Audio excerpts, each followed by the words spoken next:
Et ben voilà, on y est. Une nouvelle conversation inspirante. Bonjour à toutes, bonjour à tous déjà. Merci, de nous suivre, merci d'être présents. Conversation inspirante, je le disais aujourd'hui avec, un homme déjà que j'aime profondément, beaucoup, voilà, avec qui on a déjà, œuvré sur différents sujets. Voilà, donc j'avais envie de vous le présenter parce que, il a beaucoup de choses à nous apporter, à vous apporter, peut-être, à vous inspirer, qui sait? Hem, j'ai nommé monsieur Olivier Neveu. Salut Olivier. Salut Stéphane, roulement de tambour.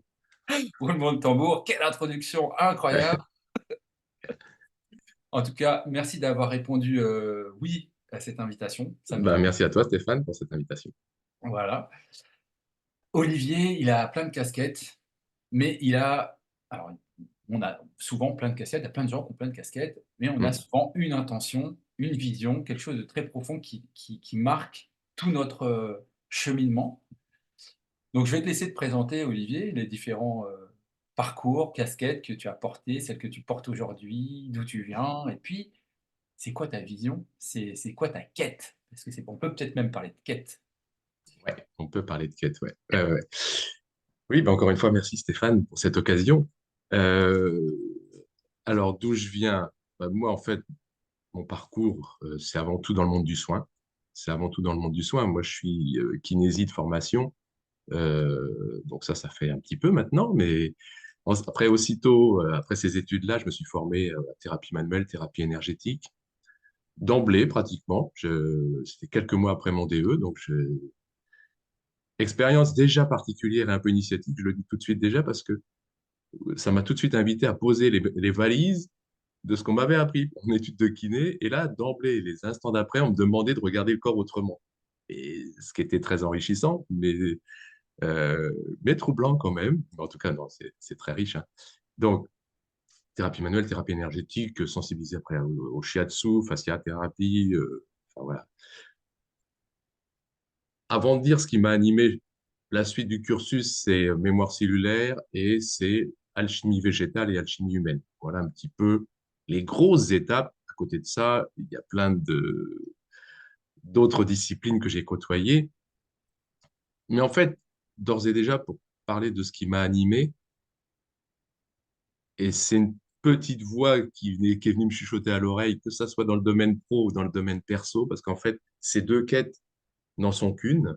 Et je vais dire pourquoi après, mais au minimum, au niveau pro, c'est OK. Je voyais le corps d'une certaine façon en tant que kiné, le corps d'une certaine façon en tant que thérapeute manuel, énergétique. Et là, je me dis, tiens, il y a de l'invisible qui sous-tend la structure que j'essaye de soigner en tant que kiné et qu'ostéo. Bah tiens, c'est marrant, quand on s'adresse au monde plus invisible, plus subtil, énergétique, on peut avoir une incidence sur une vertèbre qui est dite bloquée en lésion, déplacée, comme on dit. Euh, mais derrière, une petite voix qui me disait tout de suite, ouais, mais il y a autre chose, il y a autre chose. Il y a autre chose à aller chercher. En amont, qu'est-ce qui fait que, quel que soit le niveau de réalité que j'observe, de la réalité que je suis là, ben, qu'est-ce qui fait que dans mon corps structurel, mon corps plus subtil facial, mon corps voilà, organique, émotionnel, psychique et énergétique, qu'est-ce qui fait que à un moment ça se dégrade? Et donc je suis resté avec cette petite question-là. Je suis sûr que ça c'est une petite voix que tout le monde a au fond de soi en fait. Il y a toujours cette petite voix qui nous invite à aller chercher moi ce que j'appelle ce qui échappe un petit peu et qui pourtant est primordial parce que c'est vraiment ce qui sous-tend la qualité de nous sommes. Bref, il y a cette petite voix qui m'a accompagné pendant toutes ces études et notamment quand j'ai fini thérapie manuelle, thérapie énergétique et que je me suis orienté vers mémoire cellulaire, c'est quand j'ai fait ces études-là que je me suis intéressé à la physique quantique ramenée à l'humain, je me suis intéressé à l'alchimie ramenée à l'humain, je me suis intéressé à l'eau, je me suis intéressé aux traditions, et notamment voilà, avec des rencontres très importantes pour moi que sont Annick de Souzenel dans le domaine de la tradition plutôt judéo-chrétienne, Jacqueline Bousquet, grande scientifique, docteur en sciences en biologie et physique, voilà, qui m'a vraiment parlé de l'humain d'une certaine façon. Michel Laroche, Tony Céron en alchimie, voilà, c'est des gens que j'ai croisés, plus d'autres, hein, évidemment. Bref, tous ces gens-là, quand je les ai croisés à ce moment-là, me font sentir en quelque sorte que l'élément que je cherchais avec cette petite voix et qui, voilà, dont je sentais l'importance, ben, ils m'ont parlé d'un point de vue physique et d'un point de vue de la tradition, pour le dire de façon très courte. Dans la tradition, on nous dit que chaque chose, et dans chose, il faut entendre matière, énergie, c'est très global. Chaque chose n'a de raison d'être que par la qualité de relation qu'elle a avec son verbe créateur. Ah, tiens, ça m'intéresse. Ok, donc chaque chose, moi, humain, corps, énergie, ben, ma raison d'être et surtout mon intégrité tient à la qualité de relation que j'ai avec un verbe créateur, quelque chose, une information originelle qui en est à la genèse et qui en sous-tend la qualité, l'intégrité. Et les physiciens disent la même chose. Les physiciens, quand pour faire très simple, le binôme matière-énergie, on pourrait dire, l'intégrité d'un système matière-énergie, quelle qu'en soit l'échelle, tient à la qualité de relation que ce système a avec l'information d'origine portée par, alors là, il y a mille façons de le dire, le champ point zéro, le vide quantique, l'akasha, j'en passe et des meilleurs, enfin, quelle que soit cette matrice originelle. Mais en tout cas, ce que j'entends là-dedans, c'est qu'il y a une qualité de relation à entretenir entre ce que je suis là dans ma réalité et ce champ subtil, transcendant, qui nous échappe hors espace-temps de toute éternité. Il y a mille façons d'en parler, que certains pourront appeler Dieu, d'autres autrement. Enfin, bon, c'est surtout le principe. Hein. Moi, ça, c'est un maître mot chez moi, la notion de principe. Je ne suis pas de temps à essayer d'adhérer à une confession ou à une théorie en particulier, mais j'en entends les principes et j'essaye de les appliquer à l'humain. Bref, j'entends ça. Et donc, comme je disais, à ce moment-là, je rencontre Jacqueline Bousquet qui me dit, si tu t'intéresses à ça, moi, elle me poussait à ça, évidemment, elle me dit, il faut t'intéresser à deux choses, à l'eau, parce que c'est l'eau qui est vraiment l'élément interface de tous ces niveaux de réalité. Et il faudra t'intéresser aussi à l'alchimie, parce que c'est l'art, et je parle plus d'art que de science, c'est l'art qui explique comment réintégrer une information manquante. Parce que donc, si j'objective que ma réalité se dégrade, je soupçonne au départ, je pose ce préalable, que bah, je suis en train de perdre de l'information d'origine qui me sous-tend, qui me nourrit. Donc, je perds de l'information. Le fait de réintégrer de l'information, ça, c'est une mutation. C'est pas une transformation, c'est une transmutation. Et elle me dit ça, c'est l'alchimie qui explique Mm. ce sujet-là. Et à ce moment-là, je croise Tony Serron, qui m'enseigne sur l'alchimie végétale dans un premier temps, puis l'alchimie en général. Et moi, je dis toujours, j'ai cette chance de venir avant tout du monde expérimental avec mes patients. Ça a été vraiment mon laboratoire pendant des années. Je viens de là, et donc à chaque fois, toutes les théories que je peux entendre, à chaque fois, j'essaye de voir, OK, dans le corps, comment ça s'applique, comment ça se vit. Et donc ensuite, toute la quête, donc en parlant le mot de quête, c'était de me dire, bah, existe-t-il dans le corps une voie, un espace, un endroit, un ailleurs, où se joue cette physiologie alchimique qui est capable de restaurer la connexion à l'information et qui donc soit me guérit si j'estime que je suis tombé malade à cause de ça, ou au minimum entretient ce que je suis dans ma vitalité, voire même m'amène à des révélations. Parce qu'il y a ça, c'est la même voie en fait, hein, c'est la même dynamique, qu'on parle de guérison, qu'on parle d'entretenir ce que je suis, ou de vouloir révéler de la nouveauté. Tu sais, on est vraiment à l'aube, on nous dit à chaque instant, on va vers un monde nouveau, ok, mais si on veut générer de la nouveauté, il faut intégrer de l'information qu'on n'a jamais intégrée, tu vois, et ça c'est source de révélation. Là, enfin, merci déjà pour ça, c'est très, très intéressant d'ores et déjà. Et ce qui me vient, c'est que souvent, les personnes qui sont poussées à aller vers le soin, ou aller vers l'accompagnement, ils vivent des choses en amont qui, à un moment donné, les a emmenés à... Alors, toi, c'est le monde du soin. Est-ce que à un moment donné, ben, tu as eu des problématiques physiques qui t'ont Voilà. poussé à vouloir créer du changement et une modification? Et puis, je sais aussi que tu as été dans le monde du sport aussi à un bon moment, Mm. et je pense qu'il y a un lien un petit peu avec tout ça. Est-ce que tu peux nous en parler, de ce qui sous-tend finalement, ben, ce que tu es aujourd'hui? Ouais, oui, ben voilà, oui. c'est le deuxième lien, ce que j'ai énoncé au départ, c'est-à-dire que cette petite voix m'a accompagné au niveau pro et au niveau perso. La quête, c'est la même, parce que au même titre que j'ai eu cette petite voix qui m'a accompagné à travers l'usage de ces différentes visions du corps humain, eh ben, j'ai la même petite voix qui, depuis le début de l'enfance, je ne sais pas quel âge j'avais, mais ça a commencé jeune, avait ce désir de transgression. Pourquoi?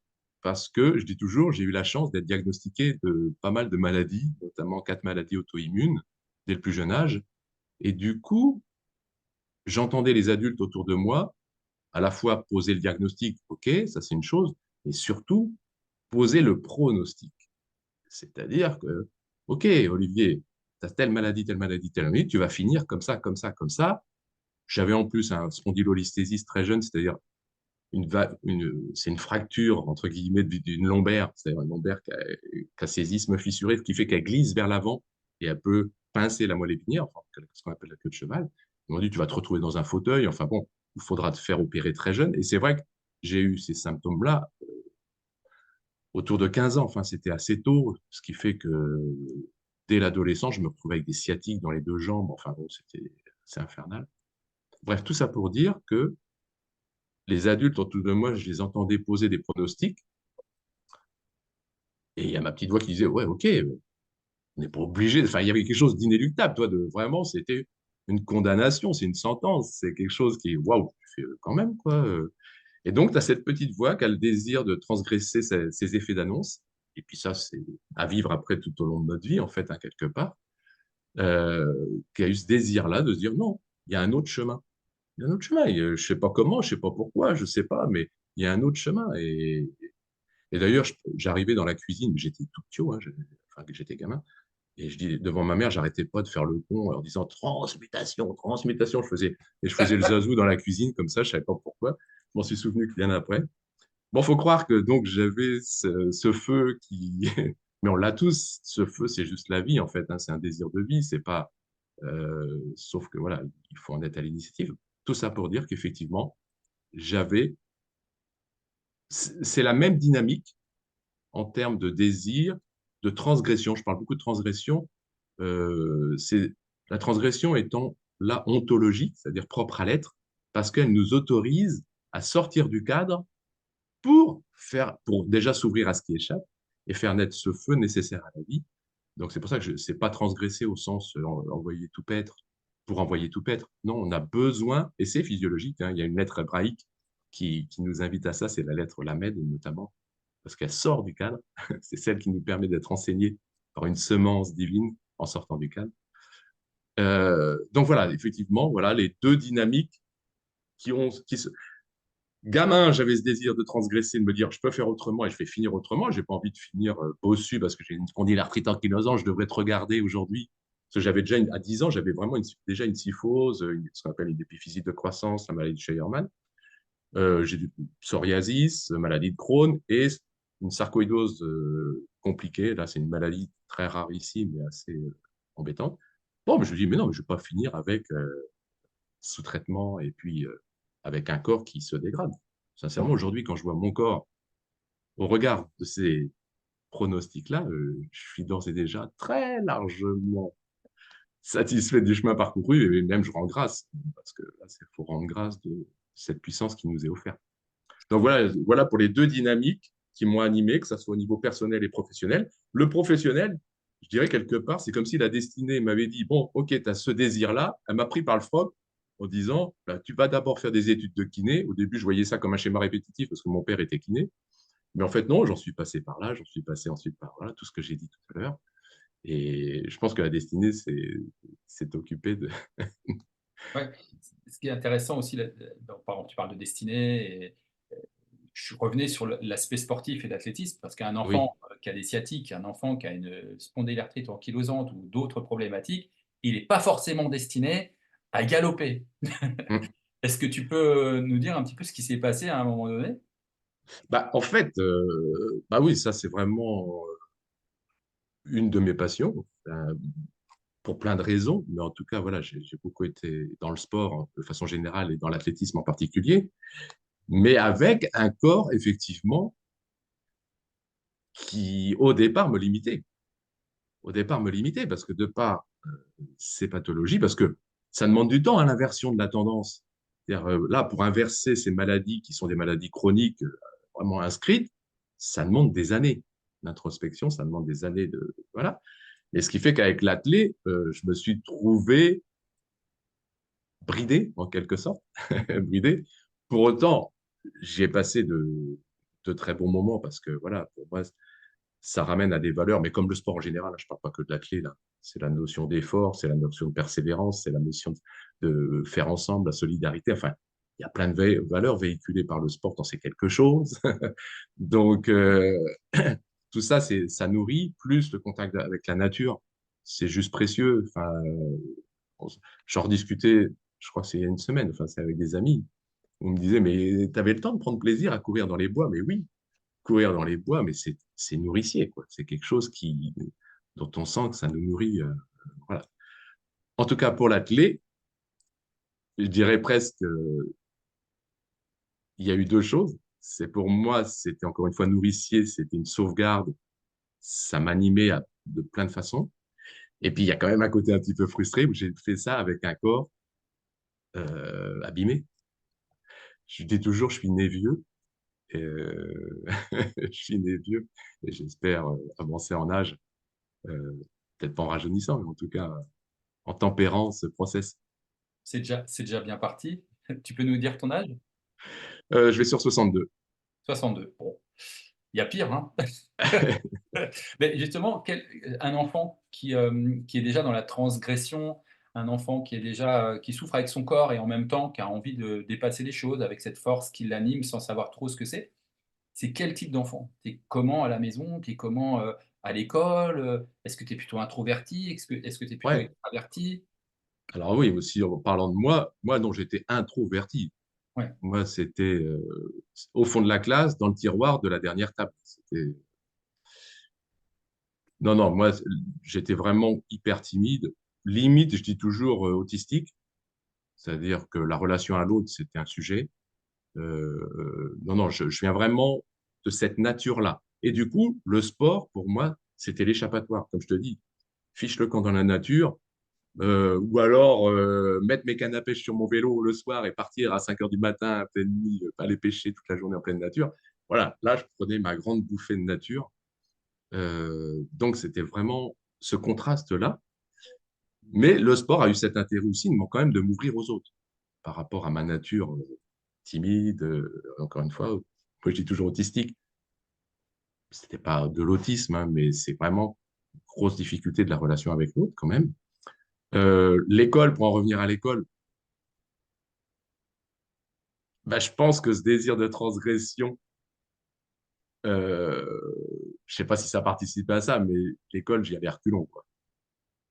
L'école, j'y allais reculons. J'avais le sentiment vraiment de me mettre, comme dit Sandrine souvent, dans un moule à gaufres et que voilà, j'allais ressortir comme tout le monde et que je voulais surtout pas comme ça, quoi. Enfin, je pense que ce sentiment de transgression a paru pendant toutes ces années où je l'ai fait parce qu'il fallait le faire, où je l'ai fait par loyauté aussi envers mes parents. Enfin, il y a plein de choses. Mais non, l'école, pour moi, ça a été compliqué ces années-là, en tout cas. Par contre, une petite chose dont je me suis aperçu, je t'ai dit, je me tenais toujours au fond de la classe. Moi, j'étais jamais au premier rang. Mais je pense que ça a sa vertu. Alors, je demande pas à tous les élèves de se tenir au fond de la classe. Il n'y aura pas assez de place. Mais ça a sa vertu parce qu'après, je me suis aperçu que quand j'ai fait toutes mes formations, après mon DO de kiné, j'en ai fait des paquets, je t'en ai dit que quelques-unes, mais j'ai fait pas mal de formations. Mais je m'apercevais que je conservais cette place en retrait, quelque part. Tu vois, sur le fond de la classe est un peu en retrait. Et je trouve, enfin là je parle pour moi, que ça m'a vraiment permis de préserver mon libre arbitre, de cultiver mon libre arbitre. Parce que tu sais, quand on vit des enseignements, on a vite fait de tomber un peu trop vite sous l'influence du gourou, entre guillemets, en tout cas de l'enseignant, et que ça peut ça peut avoir ses travers en quelque sorte. Alors que le fait de se tenir en retrait, moi je prenais toujours le contenu, c'est-à-dire que j'ai vraiment croisé des personnes qui m'ont enrichi en termes voilà, d'apport théorique, Mais je restais toujours en retrait, ce qui me permettait toujours de me dire, OK, j'entends ça, je prends ça. Mais là, moi, maintenant, dans mon quotidien et avec mon champ d'expérience, qu'est-ce que j'en fais? Tu vois, de quitter momentanément le contenu de l'enseignement pour le rendre là, applicable, si je pouvais, dans mon quotidien avec mes patients. Mmh. Mmh. Et ça, je pense que c'est une posture qu'on devrait cultiver. C'est pas à toi que je vais apprendre ça là encore, parce que je sais au combien avec tes enfants, voilà, vous avez as fait des choix. Mais je pense que c'est quelque chose qu'il faut cultiver chez l'enfant, de,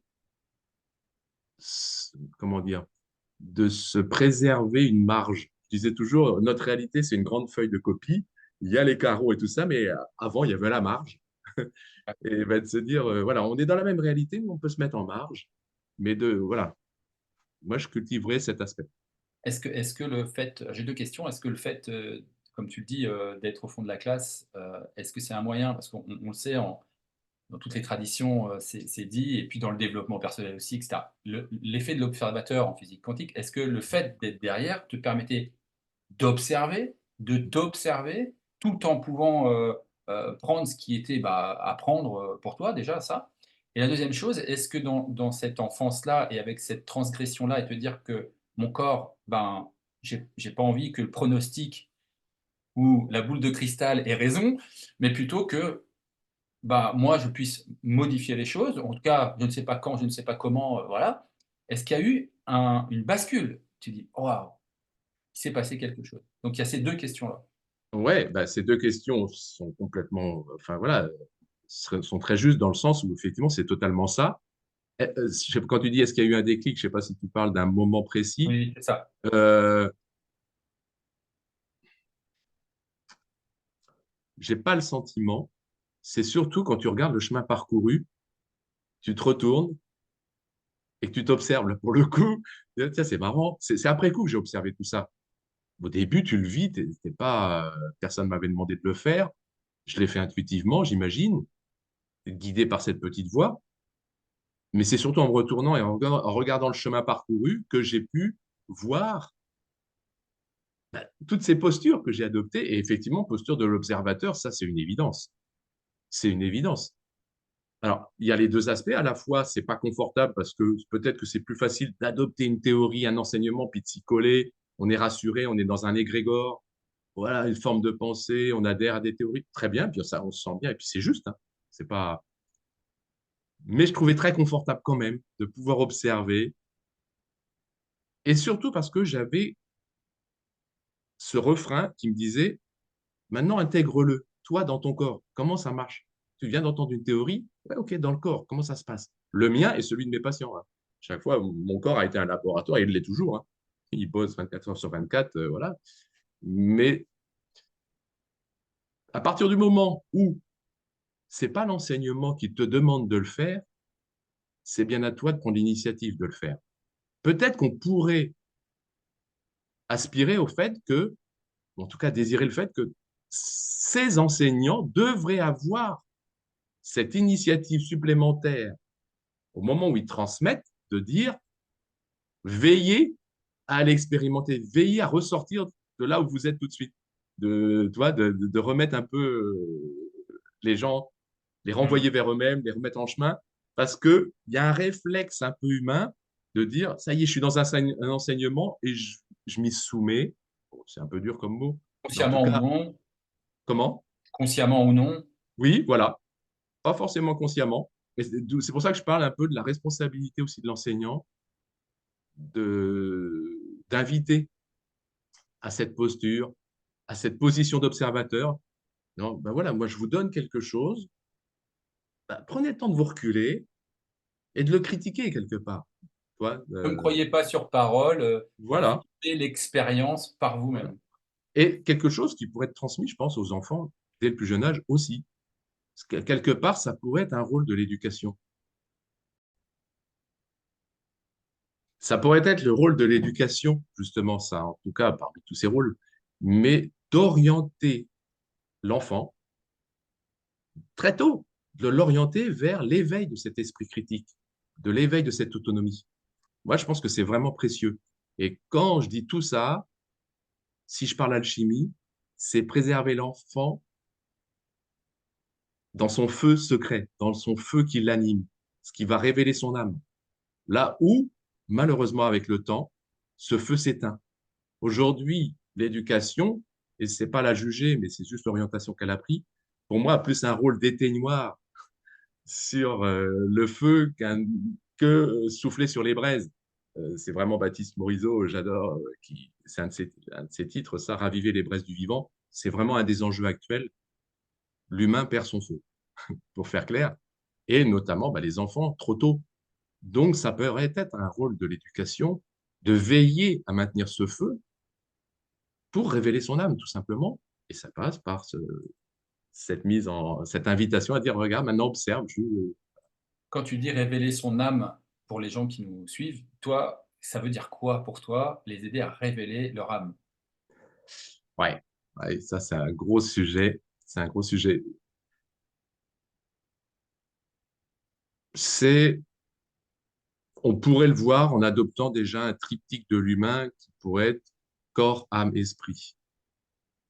Mais malheureusement, les mots aujourd'hui ont été énormément utilisés. Alors, c'est de savoir de quoi on parle. Alors, c'est évidemment que c'est un peu particulier. Si je mets corps, esprit, corps, on sait ce que c'est. L'esprit, ça pourrait être toutes les potentialités de ce que je puisse être. L'âme, c'est ce que je suis, moi, Olivier Neveu, ce que t'es toi, Stéphane Robin. Voilà. Et en fait, ce qui m'a sensibilisé aussi à cette notion-là, c'est la notion de mandat du ciel. J'ai trouvé ça très chouette quand euh, donc j'étudiais après à travers comment éveiller la voie alchimique dans le corps. Donc ça s'appuie sur la notion de ce qu'on appelle l'arbre de vie, parcouru par ce qu'on appelle le caducée, qui est donc une physiologie, la modélisation d'une physiologie. Et plus on l'initie à l'intérieur de soi, plus à un endroit du corps, et justement au niveau lombaire, et voilà, à un endroit du corps, les Chinois vont nous dire, là, on contacte notre mandat du ciel. Et en fait, c'est la greffe entre l'arbre de la connaissance que j'éveille, là, ici sur Terre, et l'arbre de vie qui, lui, s'enracine en ciel et qui vient m'informer des informations dont je suis fait, dont je dois être fait et dont je dois me nourrir. Et là, la médecine chinoise nous dit, voilà, réception du mandat du ciel. Ben, c'est un peu ça aussi, tu vois, c'est vraiment recevoir son programme d'âme, en quelque sorte. Voilà, OK. Et donc, pour toi, l'éducation, qu'elle soit parentale ou nationale, parce qu'il y a aussi le rôle des choix aussi des parents, de permettre à l'enfant de savoir qui il est en fait. Ce Ouais, pourquoi il est fait et qu'est-ce qu'il vient faire là. C'est un petit peu ça que tu tout, me dis. tout à fait. Et ça dépasse même, toi, la tu effectivement, bien évidemment, deux des influences les plus fortes, l'influence parentale et l'influence éducative institutionnelle. Mais après, ça devrait même dépasser ces deux champs-là. La société, à travers toutes ces institutions, devrait avoir cette vigilance de préserver la connexion à l'humain. Le politique devrait avoir cette préoccupation. Ça devrait être sa première préoccupation dans toute prise de décision. Aujourd'hui, on a perdu toute cette vision que moi j'appelle transdisciplinaire parce qu'en fait, cette préoccupation de maintenir le feu et de maintenir de préserver la nature humaine, ça devrait traverser tous les âges et toutes les disciplines. Donc, pour moi, ça dépasse même, et c'est pour moi une grosse préoccupation actuelle, de me dire comment réinscrire dans toutes les disciplines la même petite préoccupation qu'on vient d'évoquer dans l'école, dans l'éducation et tout ça, eh ben, comment l'inscrire dans toute discipline. Et aujourd'hui, moi, je crains que dans le monde politique, on s'en soit trop éloigné. Et dans Politique le monde économique. et dans le monde économique. Oui, bah, Et est-ce que dans le ça va monde pas te plaire? économique. Est-ce que ça va pas te perdre aujourd'hui? Si, malheureusement. Alors que ça ne devrait pas. Et dans le monde économique, parce qu'à partir du moment où on fait certains choix, euh, il serait bon de veiller à se dire est-ce que c'est pas au détriment, encore une fois, de l'humain, au sens humus, au sens chair, au sens de ce que nous sommes faits fondamentalement et qui est un incontournable. Pour l'instant, j'ai pas d'autre réponse. J'ai l'impression que si nous sommes sur Terre, c'est au minimum pour exprimer ce que nous sommes par nature. Qu'est-ce que l'humain? Et ça, aujourd'hui, j'ai l'impression qu'on l'oublie un peu trop vite. Et voilà. Donc ta quête aussi, quelque part, elle est là aussi, c'est-à-dire, remettre l'humain au centre c'est du ça. vivant, au centre de lui-même. Et donc, Mm. pour ce faire, je sais que alors je ne sais pas aujourd'hui, comment on peut labelliser ce que tu proposes, parce que c'est toujours mettre dans des étiquettes et dans des cases. Alchimiste humain, c'est quelque chose que j'ai déjà entendu dans ta parole, que tu as partagé aussi tout à l'heure. Alors, est-ce qu'on peut te qualifier, si on devait qualifier, est-ce qu'on pourrait te qualifier d'alchimiste humain ou alchimiste sur la voie humaine? Et surtout, qu'est-ce que ça apporte à celui qui la pratique, pour lui-même et pour les autres, cette Ouais. pratique? Alors, effectivement, je me suis... tu as raison, c'est toujours compliqué de qualifier tout ça. Bon, je disais alchimiste humain parce que, et je le dis toujours, hein, devrait dire apprenti alchimiste, parce qu'on est toujours dans une quête. C'est pas, je me considère pas alchimiste abouti, surtout pas accompli. Et du coup, je rajoute maintenant quelque chose en amont qui est plutôt explorateur du vivant. Je trouve que c'est plutôt ça qui qualifie tout ce que j'ai pu faire quasiment depuis l'enfance. Donc, c'est explorateur du vivant, et notamment à travers le process alchimique humain, parce que, encore une fois, ça me semble être, pour moi, le gros dénominateur commun. Ça me semble être vraiment la base. Pourquoi? Parce que pour moi, c'est l'art qui permet de contacter notre mandat du ciel, de nous réinformer. Donc, à partir du moment, et moi j'essaye de tendre vers ça aujourd'hui, à partir du moment où on essaye de transmettre cette vision-là de la réalité, qu'on a envie de transmettre cet enjeu. Quel est l'enjeu? C'est ça, c'est de se reconnecter à notre programme originel, en cela préserver la nature humaine, voire la révéler. Parce que moi, je dis souvent, mais ça se trouve, on est loin d'avoir révélé tout le potentiel humain.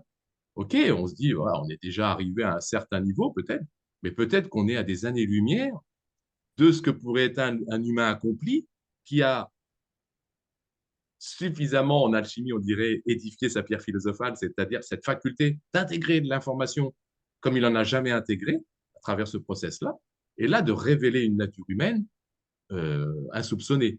Mais dans un premier temps, ça, c'est un objectif à long terme, dans ce qu'on pourrait nommer l'aion en termes de temps, c'est-à-dire ce temps vraiment à l'horizon lointain, mais de tendre vers ça. Mais en tout cas, à moyen terme, voire court terme, c'est avant tout de guérir notre humanité. Et ça dépasse de loin la guérison corporelle. Et ça, c'est vraiment pour moi ce qui m'anime le plus. Ça peut paraître prétentieux, alors que c'est juste de l'humilité. Sincèrement, moi, je sais que c'est un peu ambigu cette notion-là, mais de dire que l'humain, à l'échelle de son corps, est l'interface universelle de toutes les résolutions à n'importe quelle échelle et dans n'importe quel système. C'est-à-dire que je regarde le monde économique, politique, écologique, j'en passe et des meilleurs, l'humain sera toujours la source de résolution parce que il a la possibilité, par son corps, de réintégrer l'information manquante qui fait que dans un domaine ou un autre, ça s'abîme. Donc, l'enjeu, c'est de faire de l'homme la source de résolution, mais pour moi, c'est sa nature au départ initial qu'il a perdu. Mais ça paraît fou de se dire, quelle que, quelle que soit la systémie que je choisis, familiale, professionnelle, le voisinage, puis après, encore une fois, plus élargi, jusqu'aux inconscients collectifs, hein, jusqu'aux systémies collectives nationales, internationales, quelle que soit l'échelle que j'envisage, au fond de moi, j'ai la possibilité de réinformer, de recontacter l'information manquante qui, parce qu'elle manque, eh ben, je vois l'écologie se dégrader, je vois l'économie se dégrader, je vois ceci se dégrader. C'est ça mon gros principe de base, c'est-à-dire que mon actualité passe son temps à m'actualiser le déficit informationnel que j'ai au fond de moi.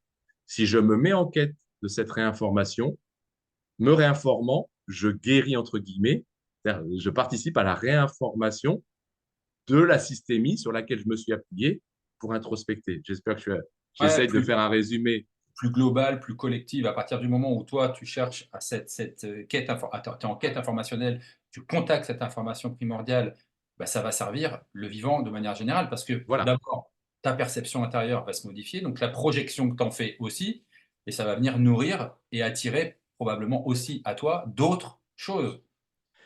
Et c'est scientifique. Et c'est scientifique. Ça, c'est un des plus gros théorèmes qui a été récompensé par un Nobel il n'y a pas très longtemps, qui est le principe de non-séparabilité en physique.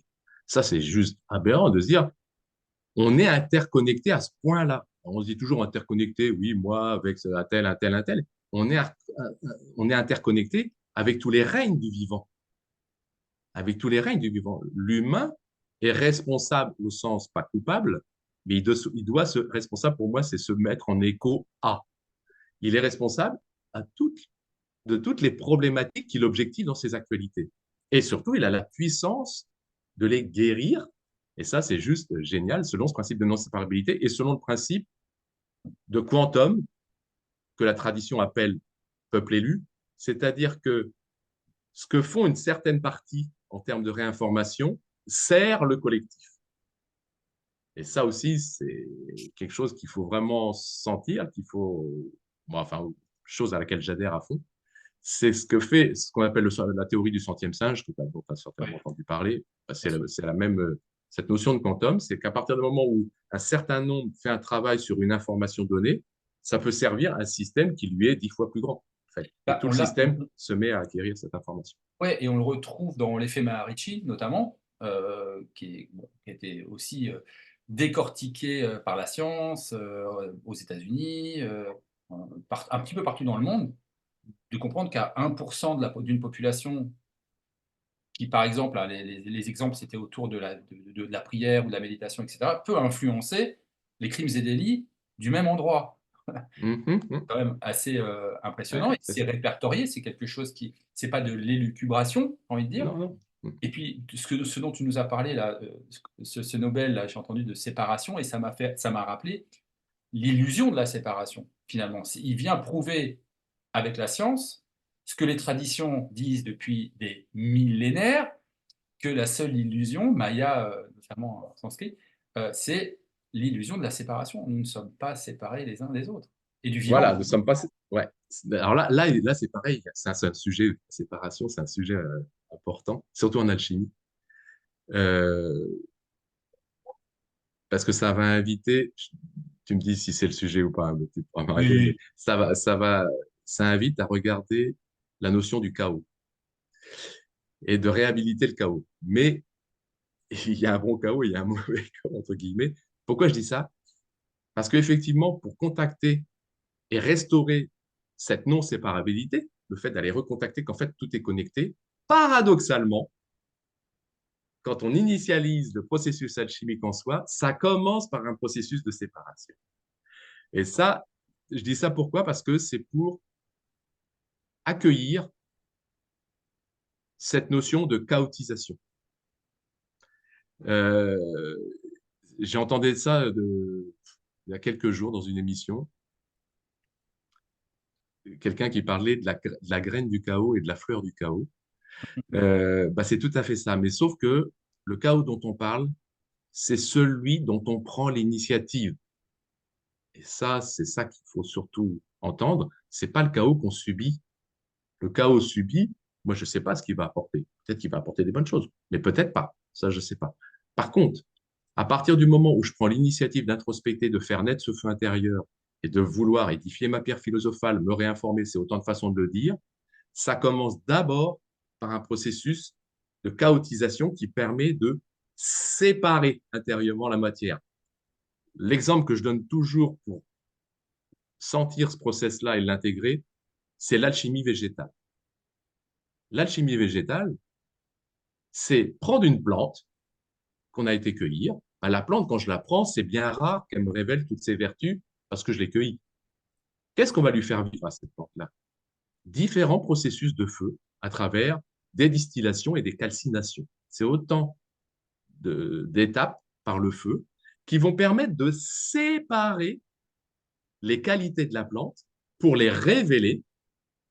Et ensuite, une fois qu'ils sont révélés, une fois qu'on a obtenu l'élixir floral, l'huile essentielle, les sels, et j'en passe et des meilleurs, on les réunit pour en faire un élixir. C'est ça la spagyrie, l'alchimie végétale.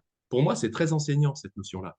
C'est de se dire qu'en fait, les principes, les qualités, les vertus sont préinscrites dans la matière, sauf que c'est à nous de faire naître un feu et un processus de chaotisation pour les révéler Hmm. et les rendre efficients.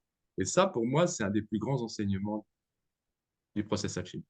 Mais oui, il y a plein de choses qui me viennent. Du coup, quand tu me parles de chaos, j'ai tendance à penser à désapprendre, comme si sur le plan de la Mm, programmation, tu parlais de programmation et de reprogrammer. En fait,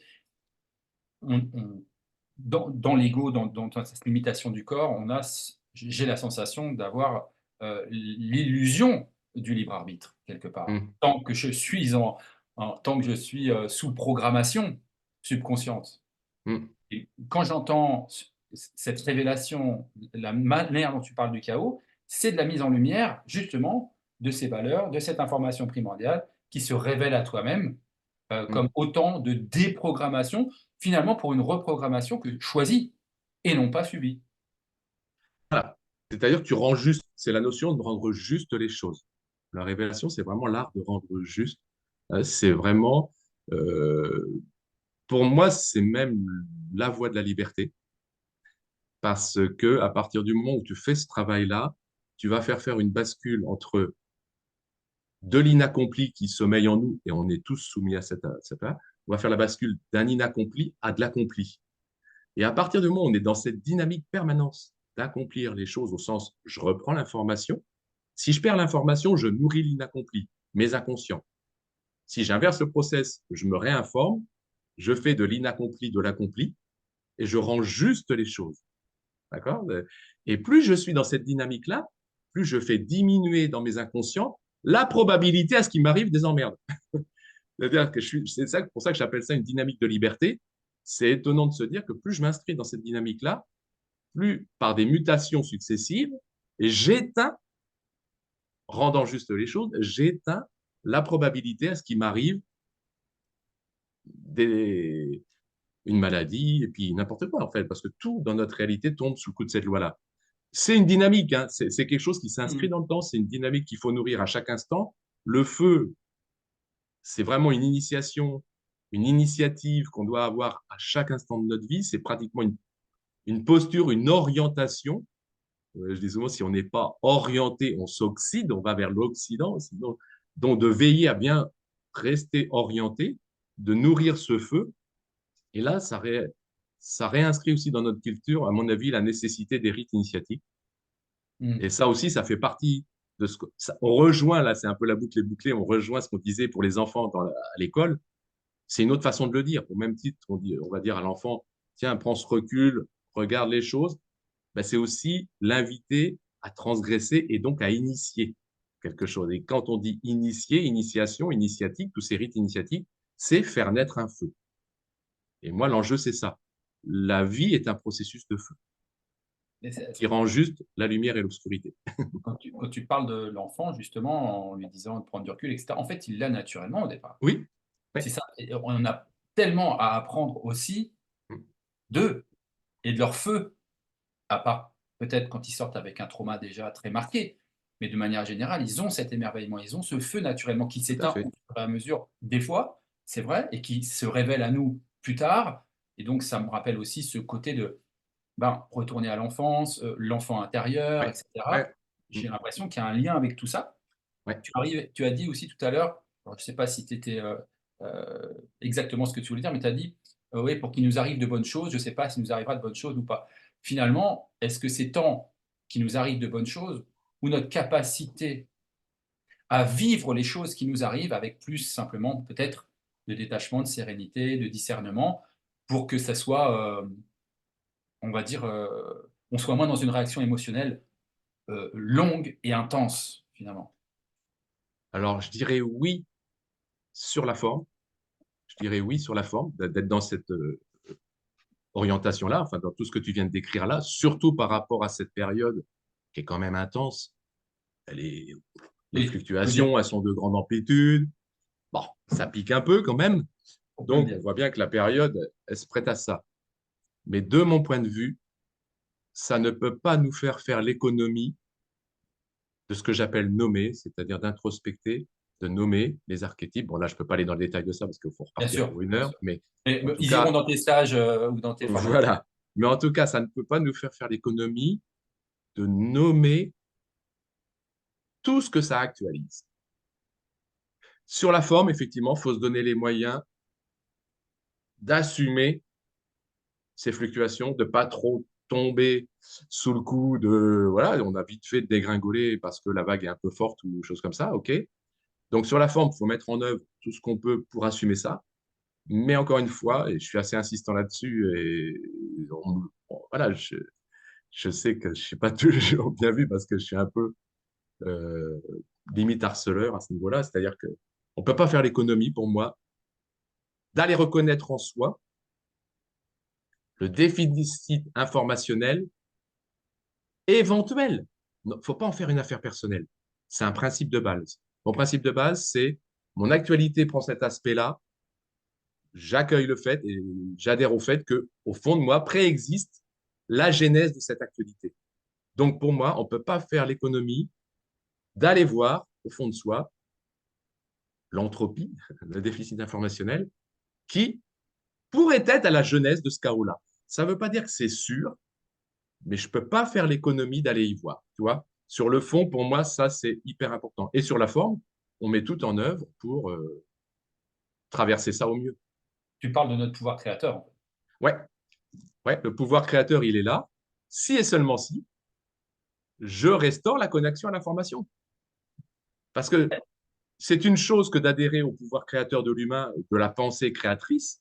Je trouve que la pensée elle-même tombe sous le coup de cette balance inaccomplie-accomplie. Et ce qui fait dire à Saint Paul ou Saint Augustin plutôt, je ne fais pas ce que je veux, ce que je veux, je ne le fais pas. C'est-à-dire qu'on a beau avoir les meilleures intentions, un désir créateur et tout ça, là où je voulais tourner à gauche, je tourne à droite. Pourquoi? Parce que je ne suis pas encore avancé suffisamment sur le chemin, je ne me suis pas encore suffisamment réinformé, et ce qui fait que ben voilà, mes inconscients, ben c'est Jung qui le dit tout pareillement, hein, de rendre inconscient conscient. Sinon, si on ne fait pas ce passage-là de l'inconscient au conscient, la trajectoire que je vais prendre, elle est juste dictée, entre guillemets, par cet inaccompli. Tu vois. Donc, c'est effectivement, ça renvoie à ce principe et ce pouvoir créateur de l'humain. Mais moi, je rajoute, si et seulement si, il introspecte et qui rend juste cette puissance de pensée là. Parce que la pensée, elle n'est pas mentale, elle est phrénique pour moi. Elle se situe vraiment au niveau du cœur profond et du diaphragme. Donc voilà. Intéressant. Tout à l'heure, tu parlais donc de l'aspect de la séparabilité, non, c'est De ça? non-séparabilité, ouais. Non-séparabilité. Et il m'est venu en mémoire, quand même, en 1995, tu vois, c'est quand même pas d'aujourd'hui. En 1995, à l'université de Genève, ont été pris 2 photons, alors devant, des Ouais, ben journalistes c'est ça. scientifiques, et ces 2 photons qui ont été, oui, Mm. c'est ça dont tu voulais parler. Donc, et donc il a eu le Nobel pour ça, de cette Alors, expérience voilà. en 1995. Alors on va peut-être dire aux gens quand même, parce que peut-être qu'ils n'ont pas suivi, je vais aller jusqu'au bout de cette expérience. Vas-y. 2 photons ont été pris, Oui. séparés en 2 de manière à ce qu'ils soient des jumeaux absolument parfaits, et séparés l'un de l'autre, entre guillemets, à 11 Mm. kilomètres pour l'un, à 11 kilomètres pour l'autre, donc 22 kilomètres de séparation. Et donc, les scientifiques ont commencé à titiller l'un des 2 photons pour voir et pour démontrer, en fait, parce que cette expérience était là pour démontrer qu'il y avait bien un espace-temps, même s'il y avait un millionième de seconde de réactivité, ou une réaction, il fallait bien prouver qu'il y avait cet espace-temps. Donc, quand il titillait le photon d'une certaine manière, l'autre réagissait dans l'instant, de la même manière, à 22 kilomètres de distance. Lorsqu'il le faisait se disparaître, l'autre disparaissait. Et ils vont même jusqu'à dire que l'autre anticipait même légèrement ce que le premier photon subissait. Est-ce que c'est de cela dont on Oui, parle? en tout cas, c'est ça, voilà, c'est ça. Donc en 95, ça, c'est des expériences qui ont été reproduites à la fois par les Suisses, par les Italiens, mais c'est un Français qui est à l'origine de ça. C'est Alain Aspect, qui donc a été nobelisé il y a quelques mois, qui lui avait fait cette expérience-là, années 80. C'est encore plus ancien, sauf qu'Alain Aspect, il était de l'avis d'Einstein, et lui, il disait, bon, je tente cette expérience-là, mais ça ne marche pas. Tu vois, il avait ce prêt. Lui, il disait, bon, je vais la faire quand même, ce qui est bien. Il a quand même voulu faire, parce qu'aujourd'hui, la science est capable de dire que parce qu'en théorie, je ne vois pas l'intérêt de l'expérience, elle ne fait pas l'expérience. Bon, on est en train de Bon, bref, je dévie. Mais de remettre au premier plan l'empirique, pour moi, c'est précieux. Bref, Alain Aspect fait quand même l'expérience. Et là, dit merde, ça marche. Effectivement, comme tu dis, deux photons qui ont une même origine, on les envoie comme ça, on change les caractéristiques de l'un, l'autre, dans l'instant, voire même légèrement avant, adopte les mêmes caractéristiques, quelle que soit la distance et quelle que soit maintenant la particule. Et donc, il met ça au fond d'un tiroir, et c'est d'autres qui viennent chercher les études pour les refaire et remettre ça au premier plan. Mais sinon, c'est pour ça qu'elle est restée longtemps non su. Bon, bah, à l'inverse, là, voilà, il a été nobelisé tout récemment à l'INSPE pour cette Le principe. découverte-là qui fait partie. Ça et le théorème de Gödels, ce sont deux des plus grandes découvertes scientifiques qui réhabilitent totalement, notamment la spiritualité dans notre quotidien, je pourrais dire. Ah Ça bah tiens, vraiment, oui, pardon, oui. vas-y, c'est vraiment. Non, non, pour moi, c'est vraiment deux expériences qui réhabilitent ça. Le fait que ce qu'on appelle le spirituel, mais on va pas dire le transcendant, comme je te disais, l'informationnel. Mais pour moi, on parle de cet esprit-là. Le spirit, c'est l'esprit au sens quelque chose de toute éternité qui traverse notre réalité et qui en sous-tend la qualité. Eh ben, cette dimension spirituelle est intrinsèque à la qualité de notre réalité. Tu parles de spiritualité au quotidien. C'est quoi pour toi?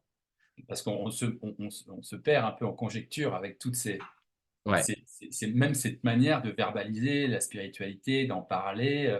Est-ce que ça s'en parle? Est-ce qu'on en parle de la spiritualité? Est-ce qu'on la vit? Est-ce que c'est comment au quotidien pour toi en tout cas?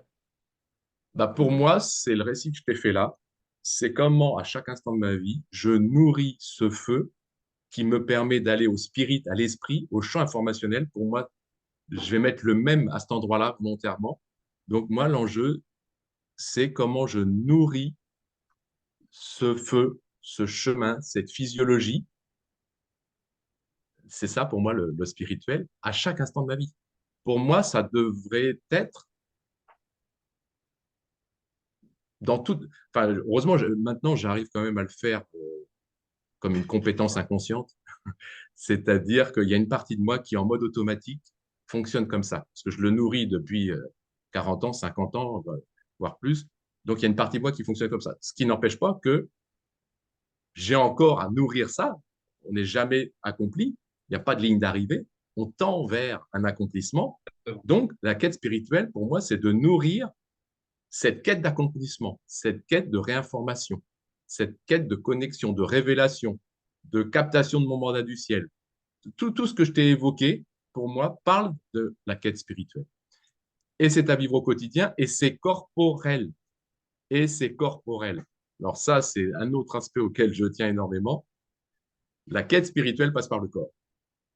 Alors le corps subtil, c'est le corps qu'il faut étudier, et ça c'est tout l'objet de ma transmission, c'est qu'est-ce que le corps quand on le considère dans cette quête spirituelle. Hmm. Très intéressant. J'imagine que c'est quand même Mais, et hyper c'est la vie, inspirant et au et c'est quotidien. la vie, c'est pas un luxe. Hein. Là où on pourrait se dire, oui, toi, et ta quête spirituelle, c'est anecdotique. La vie est d'ordre spirituel. C'est tout simplement ça. La vie se nourrit du feu et de la réinformation. C'est ça la vie. La vie, Grâce à c'est l'eau. rail, le mot rail. Comment? Non, non, elle se nourrit du feu et de l'information à travers l'eau. Et alors avec l'eau, en collaboration avec l'eau, qui est Collaboration. vraiment, quand on l'étudie, et j'en découvre encore, enfin bon, c'est vraiment juste énorme ça. Ah oui, c'est pour ça qu'on l'appelle l'élément de vie, hein, c'est-à-dire que c'est quand même l'élément majeur qui participe à cette quête. Bien. Ben, ça fait déjà quasiment 1 heure qu'on est ensemble et j'ai quand même 2 autres questions à te poser, cher Olivier, qui, je sais déjà, a suscité beaucoup de questionnements par rapport à tout ce que tu viens de nous offrir aujourd'hui. La question que je voudrais te poser, c'est si tu avais une baguette magique, là, maintenant, tout de suite, et que tu avais la possibilité, l'opportunité de changer quelque chose dans ta vie personnelle. D'abord, est-ce que tu changerais quelque chose, la moindre virgule? Si oui, qu'est-ce que ce serait? Ouais, bah, on serait toujours tenté de se dire, tiens, je corrigerais bien ça, je corrigerais bien ça. Puis au final, tu te dis, mais non, en fait, ce sont les épreuves qui m'ont initié. Si et seulement si je m'appuie dessus pour faire naître un feu. Je suis désolé, je le rajoute à chaque fois. c'est une chose que de vivre les épreuves et de les subir et ne rien en faire. Elle reste lettre morte. Et là, je te dirais, avec ma baguette magique, tiens, cette épreuve-là, j'ai oublié de la faire, d'en faire un feu, j'ai oublié d'en faire matière à bosser. Là, effectivement, ma baguette magique me sert à ça encore aujourd'hui parce qu'en fait, je continue aujourd'hui de me retourner vers le passé pour me dire, tiens, c'est bizarre, là, ma trajectoire a pris cet aspect-là, j'ai fait le mauvais choix ou j'ai pas fait de choix. Ou... Bah, quelque part, c'est ça ma baguette magique, moi. C'est de retourner vers ces carrefours-là de ma destinée pour travailler avec, pour que ça me donne matière à bosser. Mais c'est magique au sens où je fais naître un feu pour que mon âme agisse. Hein, la magie, tu connais ce mot du langage des oiseaux, pour que l'âme agisse. Voilà. C'est dans ce sens-là la baguette magique. Mais sinon, on peut considérer que ce trajet de vie a été celui nécessaire pour en arriver là où je suis. Hmm. Avec toutes les initiations et les rites Voilà, et ça initiatiques, continue. voilà, vécus consciemment ou inconsciemment. Bref. Voilà. Euh, et puis la deuxième question, qui est influencée par ma lecture du livre L'âme du monde de Frédéric Lenoir, qui m'a beaucoup impacté. J'ai vraiment beaucoup aimé cet ouvrage. Si demain, voilà, toute l'humanité devait s'éteindre et que tu étais appelé, parmi d'autres appelés, à délivrer un ultime message aux enfants qui vont faire l'humanité de demain sans nous, quel serait le message, sachant que ce serait un message qui sera entendu, mis en application pour l'humanité de demain? Quel serait ton message? Ben, c'est celui que je t'ai donné pendant 1 heure. Eh ben, tu vas C'est-à-dire le que synthétiser en une le phrase. synthétiser, c'est souffler sur les braises du vivant. C'est-à-dire tout mettre en œuvre dans notre quotidien pour que l'humain soit prévalent, ouais, soit au premier plan. Pour moi, c'est ma préoccupation première. Qu'est-ce qui fait qu'on est humain sur Terre? Et du coup, mais en fait, et ce qu'on est en train de dire là, c'est écrit depuis tout le temps dans toutes les traditions, à travers 1001 symboles. En fait, on ne fait que redécouvrir, à mon avis, ce qui a déjà été transmis certainement par bien des civilisations, et c'est juste qu'il ne faut pas le perdre. C'est veiller. Tu sais, dans les textes, on dit veiller et prier. On dit d'abord veiller. Soyez vigilants. Moi, c'est un maître mot aussi. Soyez vigilants à préserver votre feu. Soyez vigilants. La vigilance, c'est Nepsis. Les pères du désert, au tout début de notre ère, les pères du désert, on les appelait les pères neptiques parce que c'était ceux de la vigilance. Et que la vigilance était une valeur première. Effectivement, dans notre quotidien, je dirais, soyez vigilants à préserver le feu, à nourrir cette quête spirituelle, parce que c'est ça la vie. Si vous ne le faites pas, à terme, on va pleurer le fait d'avoir perdu ce feu. J'ajoute qu'en alchimie, je fais un lien évidemment avec le cœur, puisque le feu, c'est aussi le cœur. Voilà. Oui, vas-y, Non, non, j'allais ça dire, t'a inspiré quelque chose. non, non, bah, je suis toujours capable de retenir quelque Mais chose. vas-y! Qu'est-ce que tu veux dire? Non, non, oui, comme tu dis, le cœur va être ce siège, ce cœur profond surtout, quand je te parlais du siège de la pensée, mais que lui-même, il faut rendre juste. C'est-à-dire que dans la cohérence alchimique, le cœur est avant tout le dépositaire de nos archives. Et ça, c'est impressionnant comment Jacqueline Bousquet, en parlant de la physique et de la Kabbale, te le démontre. Et moi, je l'ai encore étudié il y a 2, 3 jours. Je suis stupéfait de ça. Le cœur est avant tout représentatif de nos archives. Et que si je nourris pas la quête spirituelle, il ne fait que se charger des archives. À l'inverse, si je fais naître le feu, là, OK. Là, on rend le cœur juste. Et le cœur, à terme, devient vraiment le siège de la pensée, le siège de moi, roi en mon royaume. C'est vraiment là que ça se joue. Voilà, ça devient l'architecte de ma vie. Là, le cœur prend toute sa place et tout son potentiel. Vous voyez, les amis, je pense qu'on va être obligés, entre guillemets, de refaire des émissions avec Olivier, tant il y a des choses à à partager sur ces différents sujets. L'humain est tellement simple et tellement complexe à la fois. Ouais, C'est toute la complexité, en fait, je crois. C'est là notre simplicité. On a juste ouais, c'est perdu. ça. C'est-à-dire que tu as raison de le mettre en parallèle, ça. C'est-à-dire que le vivant est d'une très grande complexité, le corps en particulier. Mais le paradoxe, c'est que quand on rentre dans une certaine vision de cette physiologique-là, quelque part, c'est simple. Et cette simplicité nous permet d'accéder à la complexité. Et ça, c'est aussi le message que je pourrais faire passer. OK. Merci en Olivier, tout cas, Stéphane, mille fois bah, pour tout ça. merci à toi d'avoir dit oui, d'avoir inspiré toutes les personnes qui vont découvrir Olivier Neveu, qui vont le redécouvrir peut-être aussi sous une autre facette. Moi, j'étais très heureux de passer ce moment avec toi, qui fait partie Ben, des moi aussi, très beaux j'adore moments. toujours échanger sur ça. Et puis, bah, voilà, moi, je m'appelle Stéphane Robin et puis je suis coach. J'accompagne aussi sur la voie du cœur. Sur C'est la pour voie ça du aussi cœur. que j'ai fait ce petit clin d'œil à propos du cœur. J'anime aussi des retraites, de vie, voyage intérieur de l'être, que ce soit chamanique ou vraiment uniquement basé sur les enseignements, les méditations, les breathwork, etc. Et bah, écoutez, si vous voulez contacter Olivier Neveu, eh bien, on va lui demander, Olivier, si les gens veulent te contacter, savoir ce que tu fais, où tu es, comment on peut t'appeler, comment on peut prendre rendez-vous, Ben, il faut comment m'appeler ou payer. m'écrire. M'appeler Voilà, ou m'écrire. Bon, on mettra dans le dans la description. descriptif les coordonnées. Et voilà, c'est juste me contacter. Et pour l'instant, le format de transmission, on va dire, c'est d'abord un ou deux week-ends de sensibilisation pour que les personnes puissent sentir. C'est pas de l'ordre de la compréhension, c'est de l'ordre vraiment du ressenti, de l'adhésion, ce qu'on va appeler la foi. Si elles adhèrent, elles sentent qu'elles adhèrent à ce que je transmets. Et là, après, ensuite, il y a un accompagnement qui s'inscrit dans le temps parce qu'encore une fois, tout ce dont on vient de parler, ben, c'est à la fois l'affaire de tous les jours et ça s'objective dans le temps.